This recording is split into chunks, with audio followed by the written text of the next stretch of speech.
বর্তমানের কর্মের থেকে ভবিষ্যতের অঙ্কুর বের হয়। অপরাধ না করেও যখন অপরাধ হিসেবে বিবেচিত হবে তখন চুপ থাকাই ভালো, কারণ চিৎকার করে কেউ কখনো নিজেকে নির্দোষ প্রমাণ করতে পারে না। পৃথিবীর সব থেকে শক্তিশালী প্রতিশোধ হলো চুপ থাকা। তাই বলে ভেবো না তুমি হেরে গেছো। মনে রেখো, জবাবটা তুমি নয়, সময় দেবে ঠিক সময়ে।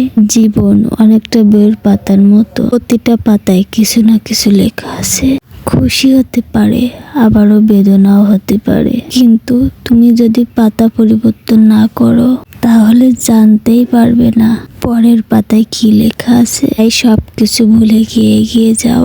জীবনের সব রাস্তা কখনো একসাথে বন্ধ হয়ে যায় না, একটা বন্ধ থাকলে আরেকটা খোলা থাকবে। যে সত্যি ভালোবাসতে পারে তার শাসন বারণ শুনতে হয়। তার শাসন বারণ শুনলে জীবনের ক্ষতি হয় না, বরং ভালো হয়। তারপরও জীবনে একাই পথ চলতে শিখো। একাকিত্ব কখনো নিজেকে বেইমানি করে না।